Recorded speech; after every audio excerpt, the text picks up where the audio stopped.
Dedicated to Eastern and Southern Kentucky, this is WYMT Mountain News at 11.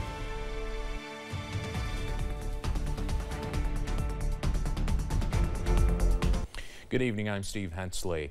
24 National Transportation Safety Board members are on site investigating the shocking collapse of one of Baltimore's critical bridges after a cargo ship hit it early this morning.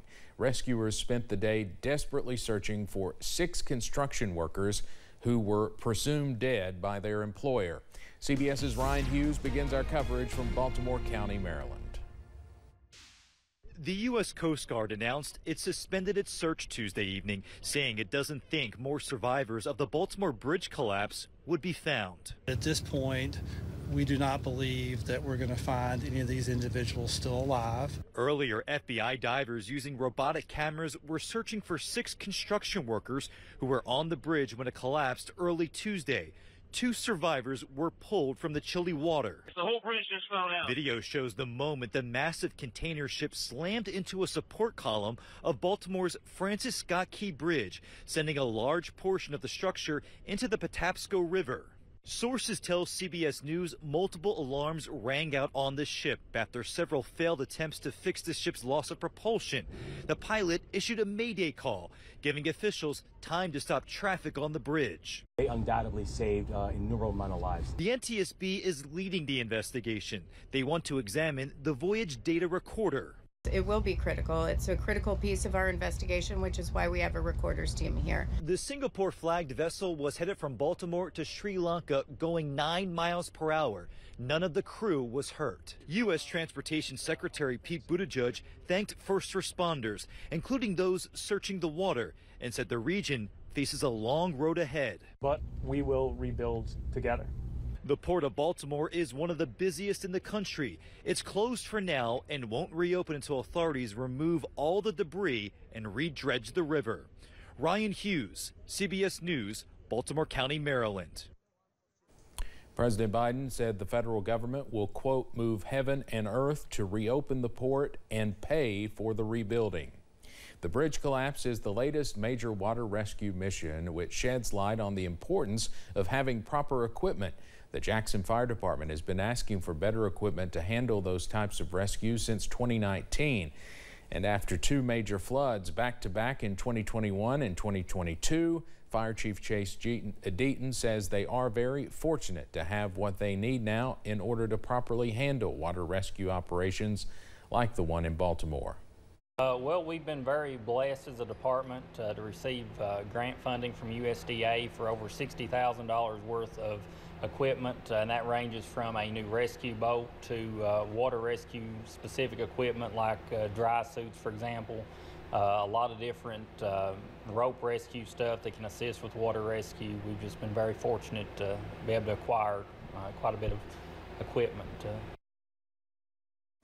Deaton says if people are in need of being rescued in dangerous water situations, it's important not to panic and just listen to the instructions from the rescue team. In Florida, today's events hit close to home.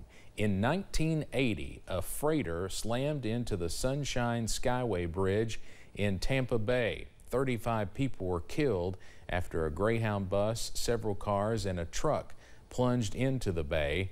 The bridge was rebuilt in 1987. Now to some developing sports news. John Calipari will return as Kentucky's basketball coach. Athletic Director Mitch Barnhart confirmed late tonight that Cal will be back for his 16th season. It comes after many fans called for the coach to be fired after another early exit in the NCAA tournament. We'll have more about this later in sports.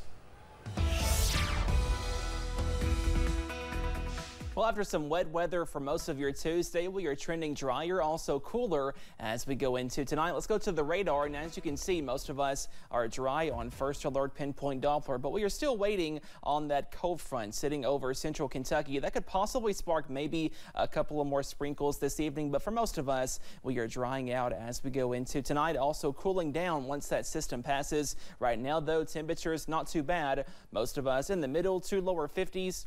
up to 57 for Irvin, 54 in Jackson, and 53 over in Pikeville at this hour. So again, most of us are not too bad for now, but we see some middle to lower 40s once that system passes as you wake up on Wednesday. Again, only a small chance of a stray shower overnight, but most of us are drier, also cooler. Also watching out for a little bit of fog in some areas to wake up on Wednesday, but the sunshine is not far away. We see some more sunny weather tomorrow, and those highs top out close to average in the upper 50s to lower 60s. More dry weather through Friday, but rain chances are back for Easter weekend. Those details on the way in just a few minutes. Steve? Cameron, thank you. In Laurel County, a woman is accused of shooting and killing her husband. 59-year-old Yolanda Lamelli is charged with murder and tampering with evidence. Police say Lamelli called 911 last night saying her husband was shot and was possibly dead and that she needed her lawyer. Manuel Lamelli Jr. was found dead in the home. An arrest citation shows Lamelli did not call 911 until her son told her to. A Leslie County woman pleaded guilty in a murder case on Monday. Carriana Burton was charged following a shooting in November 2021 that left Jacqueline Lingard dead. Burton pleaded guilty as part of an agreement that calls for her to serve 22.5 years in jail. She'll be sentenced May 1st.